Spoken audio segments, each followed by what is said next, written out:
కళింగ సామ్రాజ్య చారిత్రక వైభవాన్ని ప్రపంచానికి నౌకా వర్తకాన్ని పరిచయం చేసిన పూర్వీకుల ఘనతను చాటి చెప్పేందుకు నిర్వహించిన బాలి యాత్ర ఉత్సవం ఆదివారం శ్రీముఖలింగంలో విజయవంతంగా భక్తి శ్రద్ధల నడుమ ముగిసింది.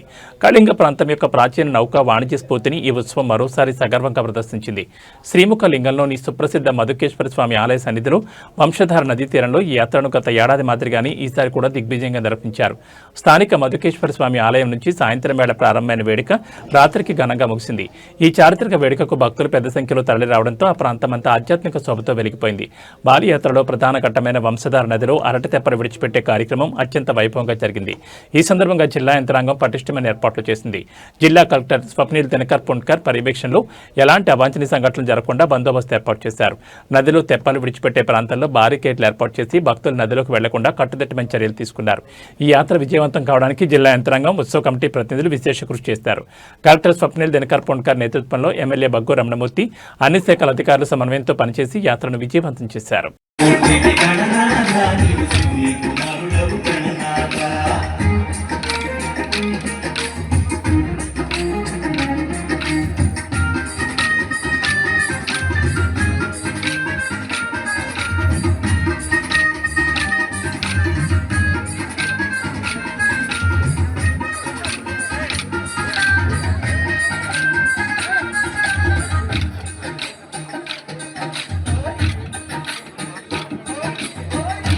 వీర గణనాథ గజముఖ శోభిత గణనాథ షణ్ముఖ సోదర గణనాథ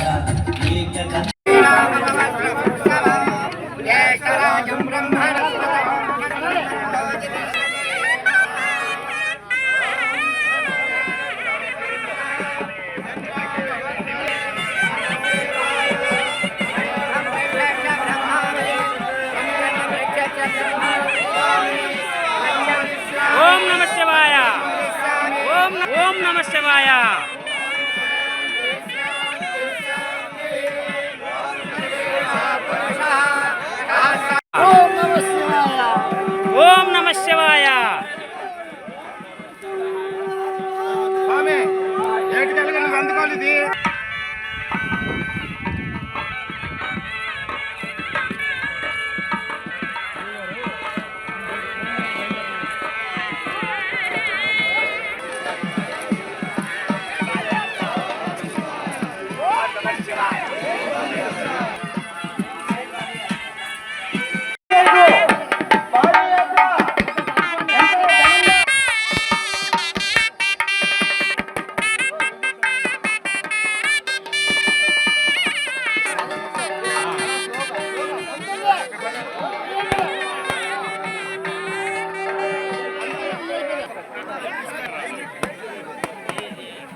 గారు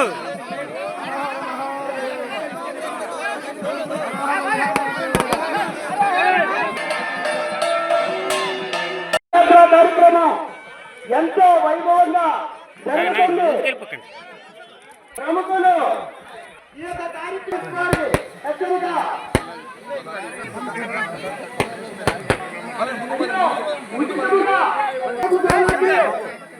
చేస్తున్నారు. ఇది ప్రతి ఒక్కరూ ఈ దీపారాధన కార్యక్రమంలో పాల్గొన్నారు. ఇది బాలి కమిటీ వారి విన్నపం. ప్రముఖులంతా జై బాలి యాత్ర చెప్పను తీసుకెళ్లి పవిత్రమైన వంశధార నదిలో దీపారాధన చేయండి. చరిత్రను మళ్ళీ జనబాహుల్యంలోకి తీసుకెళ్తాం. విశిష్టమైనటువంటి కార్యక్రమం. తల్లిదండ్రులకు ఈరోజు కాలంలో చాలామంది శ్రద్ధా కార్యక్రమాలు చేసే పరిస్థితి లేదు. అటువంటి వాళ్ళందరికీ కూడా ఇది ఒక అవకాశం లేని వాళ్ళు తల్లిదండ్రులు కార్యక్రమాలు చేయలేనటువంటి కనీసం ఈ రోజు నాడైనా వచ్చి వాళ్ళందరూ కూడా వాళ్ళ శ్రీముఖలింగేశ్వర సన్నిధిలో ఈ వంశధార నదిలో ఒక దీపాన్ని ఒక జ్యోతిని వెలిగించి నీళ్ళ తర్పణం ఇవ్వడం ద్వారా వాళ్ళందరూ ఆత్మకి శాంతి కలుగుతుంది. జన్మనిచ్చినటువంటి తల్లిదండ్రులకి మనం రుణం తీర్చుకునే వాళ్ళం అవుతాం. ఈ కార్యక్రమాలు జరిగినటువంటి వాళ్ళందరూ కూడా తల్లిదండ్రులు జిల్లా ఈ ప్రాంతం ప్రజల తాలూకు మనోభావం పురాతనమైన చరిత్ర మా రవి గారు చెప్పారు. కాబట్టి ఒకప్పుడు కటక్ నుంచి రాజమండ్రి వరకు ఇదంతా కళింగర్ దేశం. ఈ దేశంలో శ్రీముఖలింగేశ్వరుడు ఒక దక్షిణ కాశీగా పిలువబడే శ్రీముఖలింగేశ్వరుడు సన్నిధిలో ఇది ఒక రాజధాని ఉండేది. అంటే కటక్ రాజధాని ఏర్పడక ముందు శ్రీముఖలింగం రాజధాని ఉండేది. వర్తక వ్యాపారాలు ఉండేది. ఆ రోజు పడవల్లో వెళ్ళే పరిస్థితి ఉండేది. ఇక్కడ ఈ భారీ యాత్ర అంటే ఆ దేశాన్ని ఇండోనేషియా అని పిలుస్తారు. మనకి